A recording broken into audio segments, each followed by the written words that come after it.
Toshkent shahri bo'yicha jami 1252 ta chiqindi yig'ish maydonchalari bor. Har kuni 300-320 ga yaqin chiqindi yig'uvchi texnikalar 2600-2800 tonnagacha bo'lgan maishiy chiqindilarni yig'ib oladi. Xo'sh, yig'ilgan chiqindilar nima qilinadi? Kundalik maishiy chiqindilar qay tartibda bartaraf etiladi? 22-may kuni Toshkent shahar hokimligi tashabbusi bilan tashkil etilgan press turda jurnalistlar chiqindi yig'ish punkti va chiqindi poligonida bo'lib, ish jarayoni bilan yaqindan tanishishdi.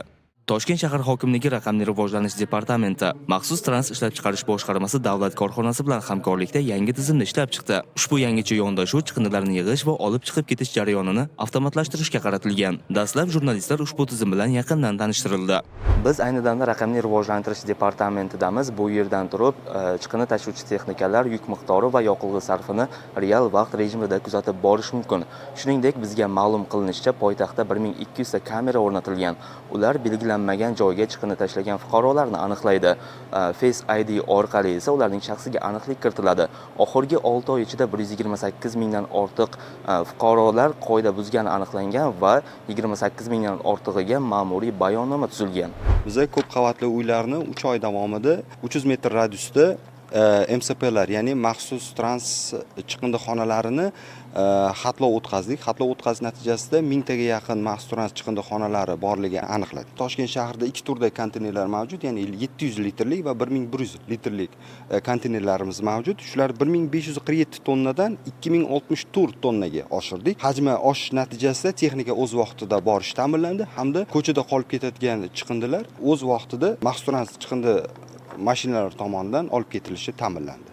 Keyingi manzil Yunusobod tumanidagi chiqindi yig'ish punktlaridan biri bo'ldi. Ushbu zamonaviy chiqindi yig'ish joyi hududdagi ko'p xonadonli uylarda istiqomat qiluvchi fuqarolarga qulay joyda qurilgan. Bu yerda maishiy chiqindilar uchun yangilangan konteynerlar, batareyka va lampalar uchun alohida qutilar bor. Yig'ilgan chiqindilar kuniga bir marotaba olib ketiladi. Mana shunaqa zamonaviy qilib, bu yilda o'zida 6 ta chiqindi yig'ish maydonini qurdik. Mana hozir biza shahar maxsus transi nima deydi 50% ga xizmat ko'rsatardi. Hozir mana shahar hokimining qarori mana hozir bizaga 100% o'tdi. Xudo xolasa qolgan chiqindi yig'ish maydonlari xususiy ekidi, ular haqiqatan talabga javob bermaydi juda ham.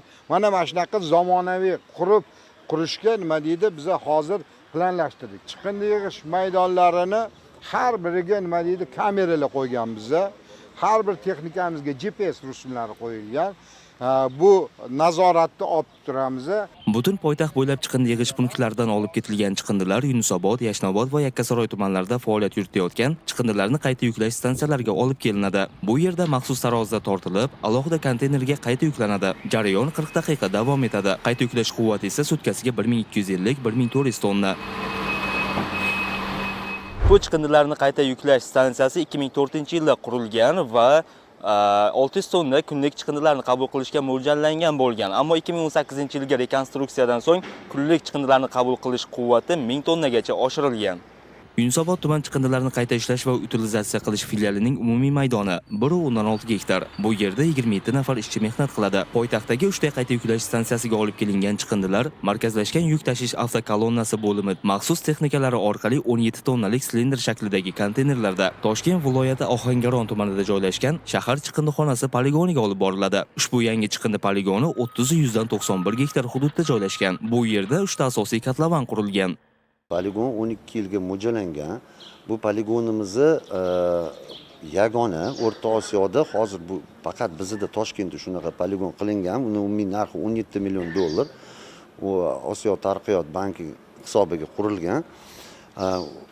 Afzallik poligonimiz nimaki? Bu poligon 4 qavat materiallar bilan, maxsus materiallar bilan yopiq.